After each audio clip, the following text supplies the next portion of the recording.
Assalamualaikum warahmatullahi wabarakatuh. Waalaikumsalam warahmatullahi wabarakatuh. Alhamdulillah. Pertama-tama mari kita panjatkan puji dan syukur kepada Allah.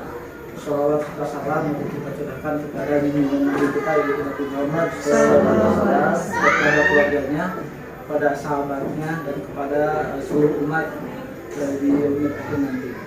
Mohon izin Ibu, sebentar saya akan memaparkan beberapa program, khususnya di mata pelajaran PJOK. Mungkin di sini dengan berjudulkan melestarikan olahraga tradisional di lingkungan sekolah kita ya Bu, yaitu SDN Bojomani. Mungkin sedikit ada sepatah dua patah kata dari Ibu Kepala.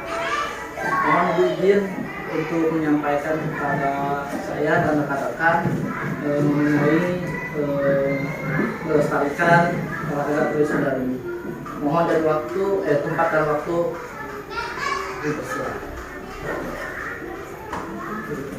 Bismillahirrahmanirrahim. Assalamualaikum warahmatullahi wabarakatuh. Waalaikumsalam.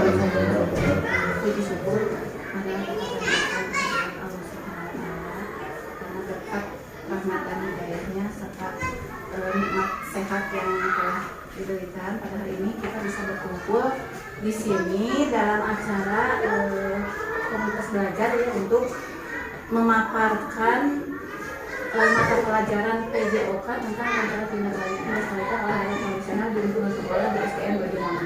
Tidak lupa salam dan salam kita limpah curahkan kepada junjungan besar kita Nabi Muhammad SAW. Mudah-mudahan dengan adanya komunitas belajar kita di sini akan memberikan dampak yang lebih baik lagi ya, terutama hari ini dalam mata pelajaran PJOK. Jadi ibu-ibu mungkin pada hari ini materi tentang PJOK-nya akan dipaparkan oleh Pak Erwin ya, tadi tentang melestarikan olahraga tradisional di lingkungan sekolah SD Bojomani. Nah, dengan adanya kegiatan ini mudah-mudahan pembelajaran di SD kita, terutama pembelajaran PJOK ya, akan lebih baik lagi, akan lebih memacu semangat terutama untuk siswa mengenal berbagai macam olahraga tradisional yang harus dilestarikan. Mungkin dari saya selaku kepala sekolah untuk hari ini cukup sekian. Nanti materinya akan dipaparkan langsung oleh Pak Erwin. Wabillahi taufiq wal hidayah. Wassalamualaikum warahmatullahi wabarakatuh. Terima kasih Ibu atas masukannya dan edukasi juga buat kita semua ya untuk dalam komunitas belajar ini. Kita lanjut aja kepada ini rencana tindak lanjut yang sebelumnya sudah saya programkan ya. Nah, diantaranya nanti kita akan nah ini latar belakang mengapa saya mengambil olahraga tradisional di sini, yaitu permainan tradisional Indonesia yang kaya akan nilai-nilai luhur dan manfaat bagi tubuh. Namun seiring perkembangan zaman, permainan tradisional kurang dikenal dan kurang dimainkan di lingkungan sekolah. Program ini bertujuan untuk menghidupkan kembali permainan tradisional dan mengadaptasikannya agar permasalahan ini menjadi aktivitas olahraga yang menyenangkan dan peserta didik dapat berolahraga dengan penuh semangat dan bermanfaat bagi peserta didik. Berbagai permainan yang ada di Indonesia memiliki berbagai manfaat bagi fisik dan mental kita. Namun ada juga permainan yang sekaligus bias dijadikan karena olahraga ini mempunyai manfaat yang besar bagi tubuh kita. Nah, di sini dalam olahraga tradisional ini ada 3 yang akan saya lakukan. Nah, di sini olahraga tradisionalnya yang pertama adalah ulang odol. Mungkin Bapak dan Ibu juga sudah tidak asing ya zaman kita dulu waktu melakukannya. Kalau bahasa Sunda nama cerita asing ya teh. Ya. Terus yang kedua jejangkungan atau egrang. yang ketiga tarumpah atau bakiyah ya. Nah sekarang di zaman sekarang ini sudah jarang Bu yang sudah melakukan permainan ini karena apa ya terus dengan zaman kebanyakan anak itu memainkan gadget game online kalau zaman kayak nama banyak. Lanjut. Nah tujuannya adalah kegiatan dalam olahraga tradisional ini yang pertama adalah melestarikan permainan tradisional yang ada di Indonesia dan menanamkan rasa cinta terhadap budaya dan bangsa. Yang kedua, meningkatkan aktivitas fisik dan kesehatan peserta didik, mengembangkan keterampilan sosial seperti kerjasama, komunikasi, dan sportivitas. Yang keempat, memperkuat rasa kebersamaan dan kekompakan antar peserta didik.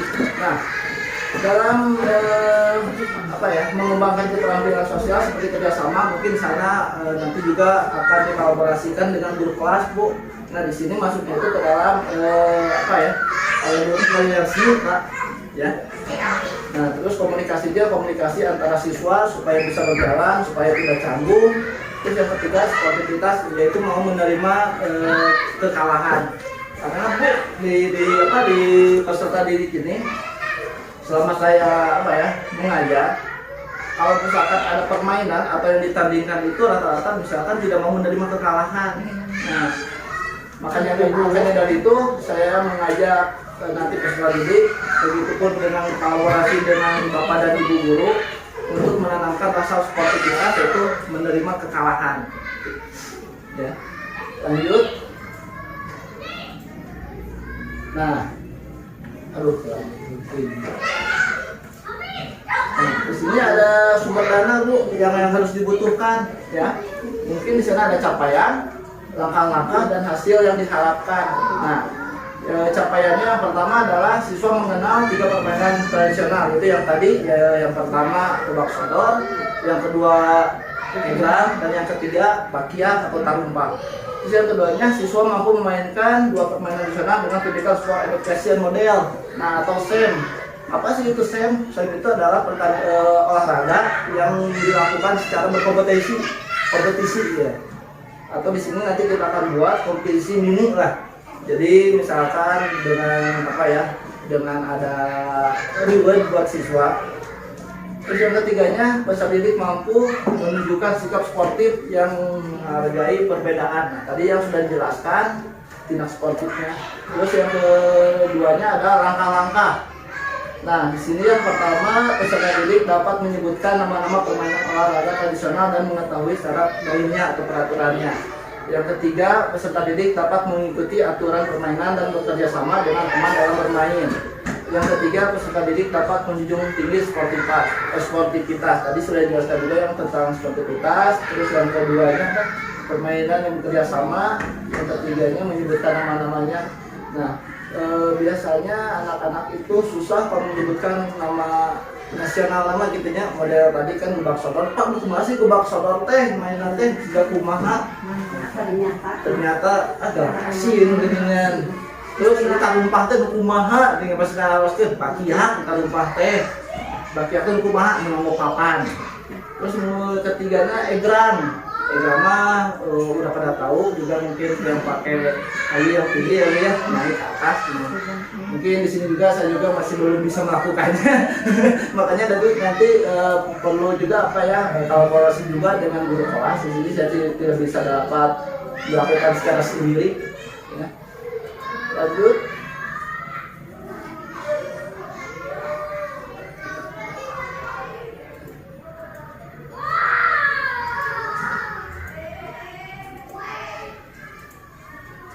Nah, buat lanjut nanti ke ini ke materi kita buat ice breathing dulu lah supaya tidak tegang ya.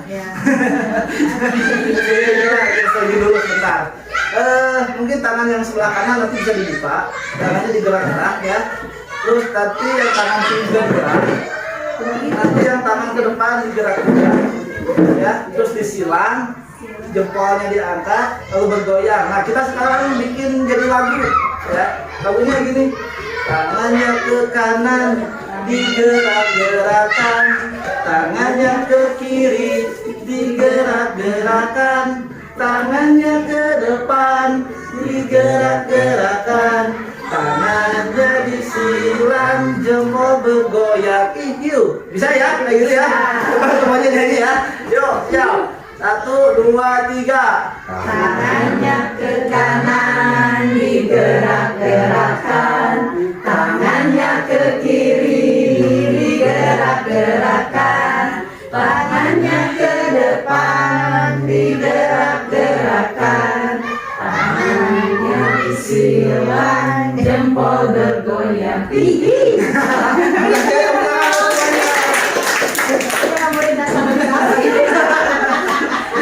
Mungkin supaya dia calung dan segala.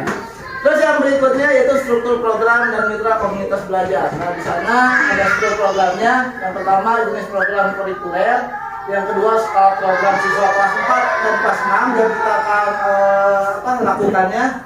Mungkin kalau misalkan dari kelas bawah tuh terlalu susah juga buat mengaturnya. Terus yang ketiga peraturan program yang dilaksanakan di halaman sekolah pada minggu kedua pasca sesudah melakukan SAS. Ya. Terus yang berikutnya ada struktur program. Kepala sekolah sebagai penasehat dan penanggung jawab Kombel. Yang kedua guru PJOK dan rekan-rekan guru kelas. Dan yang ketiga guru kelas berdiskusi bersama dalam memenangkan konten. Yang keempat Kombel berdiskusi bersama untuk memfasilitasi pembuatan karya SEM pada peserta didik. Yaitu tadi SEM itu ya, Sport Education Model, itu olahraga yang dikombinasikan dengan kompetisi gitu. Berikut next.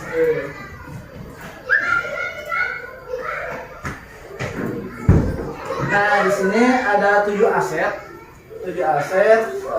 yang dimiliki yang ada di sekolah. Yang pertama aset manusia, ya. Nah, aset manusia terbagi menjadi 3, yaitu ada ibu kepala yang selaku penanggung jawab, terus ada guru-guru termasuk saya, guru wakil dan guru kelas juga, dan yang ketiga ada peserta didik sebagai audiensnya. Terus yang kedua aset fisik. Aset fisik kita akan melakukannya di lapangan, ya Bu ya, sekolah serta pendukungnya seperti ikram dan mafia. Dan yang ketiga aset sosial. Aset sosial adanya aturan di sekolah yang berdampak pada seluruh peserta didik. Nah, yang keempat ada aset lingkungan. Itu kita berada di lokasinya di pedesaan ya Bu ya. Nah, sehingga tidak terlalu sulit untuk mencari bahan yang dibutuhkan untuk permainan tradisional. Yang keempat ada aset finansial. Kalau aset finansial mungkin kalau misalkan Abi Priyo ini paling biasa jelas kayak Ibu Upami, Ibu Ngawidian, Bu. Yang keenam aset politik. Nah, aset politik itu kebijakan dari kepala sekolah, komite, dan kita juga nanti akan bekerjasama dengan pihak kesehatan itu di Puskesmas. Yang terakhir aset agama dan kebudayaan. Nah, aset agama dan kebudayaan ini saya memiliki buat atau jenis olahraga tradisional. Nah, rencana evaluasi. Nah, setelah nanti kita akan melaksanakan kegiatan, kita akan melakukan rencana evaluasi. Yang pertama ada observasi, yaitu mengamati antusias dan keterlibatan peserta didik dalam kegiatan. Yang kedua rubrik penilaian. Nah, rubrik penilaian ini nanti yang akan saya lakukan adalah saya sebagai guru atau PJOK. Yang ketiga refleksi siswa. Penilaian oleh peserta didik. Nah, di mana nanti peserta didik mampu nggak mengetahui atau memahami tentang olahraga tradisional yang kita akan berikan. Next. Nah, kegiatan dan tantangan. Mungkin setiap ada kegiatan itu pasti ada pro dan kontranya itu ya. Nah, di sini mungkin tantangannya permainan tradisional ini membutuhkan peralatan yang sulit ditemukan. Contohnya misalkan buat bakya, kita di sini belum punya bagaimana caranya kita untuk bisa mendapatkan atau membuat bakya itu. Ya. Yang keduanya ada solusinya. Nah, solusi sini adalah membuat peralatan permainan sederhana dari bahan-bahan yang mudah didapat dan membuat kreativitas bersama peserta didik juga dan mengadakan lomba kreasi permainan tradisional dengan modifikasi sesuai dengan zaman. Dan terakhir, terima kasih. Mungkin itu pemaparan dari saya tentang permainan tradisional pembelajaran yang akan saya lakukan nanti. Mungkin Bapak, Ibu ada pertanyaan juga tentang program yang akan saya lakukan. Enggak? Enggak, Bu? Assalamualaikum warahmatullahi wabarakatuh. Waalaikumsalam. Terima kasih atas waktunya. Setelah mendengarkan penjelasan tadi tentang tentang olahraga tradisional. Nah, olahraga tradisional ini kan seolah-olah hampir punah musnah di lingkungan masyarakat kita karena udah beralih kan ke gadget kembaran itu adalah makanan. Nah, yang ingin saya tanyakan, bagaimana cara menumbuhkan minat kembali gitu? Aya minat tandai budaket dihalajan olahraga tradisional. Terima kasih. Terima kasih, Bu, atas pertanyaannya. Mungkin di sini saya akan mencoba menjawab ya. Mungkin yang pertama kita akan melakukan tadi Bu tentang SEM dulu. Nah, yaitu olahraga yang dipadukan dengan kompetisi. Nah, biasanya kalau misalkan anak-anak ada duit, biasanya suka tertarik ya buat mengikutinya. Ya, itu yang pertama, Bu. Kemudian terus yang keduanya, tadi juga saya sudah paparkan, saya tidak bisa bekerja sendiri, Bu. Ya, mungkin juga nanti butuh kolaborasi juga dengan guru kelas, terutama guru kelas 4, 5, dan 6 ya untuk melakukan kegiatan atau melestarikan olahraga tersebut. Gitu aja, Bu, yang bisa saya jawab. Bu boleh menambahkan? Untuk nyambung tadi pertanyaan dari Bu Haji, bagaimana caranya? Menemukan minat. Nah, kalau menurut saya, mulai dari sekarang dan insya Allah antusias kalau misalnya membuat kerajinan, keterampilan, dicoba aja membuat keterampilan, misalkan satu kelompok satu pasang egrang gitu. Ya nanti pasti ya mudah-mudahan anak jadi tertarik kalau ada barangnya gitu kan. Sedangkan tadi barangnya itu kan bagi kita tuh masih mudah didapat gitu ya. Dan kalaupun misalkan membeli hanya beberapa item yang dibeli kan pasti murah, masih terjangkau. Nah itu mungkin Bu usulan dari saya, mudah-mudahan mudah-mudahan bisa diterima. Terutama nanti pelaksanaannya kan 4, 5, 6 udah pada paham gitu dibanding misalkan untuk kelas bawah. Mudah-mudahan nanti ada warisan lah Bu dari kakak-kakaknya yang sudah nanti telah lulus masih ada gitu. Terima kasih. Ya, terima kasih Pak Cep atas pemahaman. Betul yang tadi sudah disampaikan sama Pak Cep. Selain yang tadi yang pertama menggunakan desain juga, terus yang kedua tadi itu dua kolaborasi, terus yang ketiga betul membuat kreativitas anak ya, membuat misalkan dalam bentuk perlombaan ya Pak Cep ya, dalam bentuk perlombaan. Membuat contohnya misalkan egrangnya ya. Nah, egrangnya itu mungkin bisa dihias ya. Mungkin kerawis-kerawis kayak gitu atau dicat atau gimana. Ya, terima kasih banyak atas masukannya. Mungkin ada pertanyaan lain?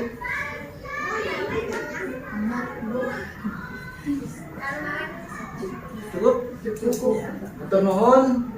Terima kasih kepada semuanya, rekan-rekan, Ibu, Din, semuanya, Bapak, Ibu. Mungkin cukup sekian pemaparan dari saya. Mudah-mudahan program yang nanti saya laksanakan ini bisa tercapai dan bisa menjadi motivasi juga buat belajar musibah diri. Untuk itu saya tutup dengan basmalah. Alhamdulillah.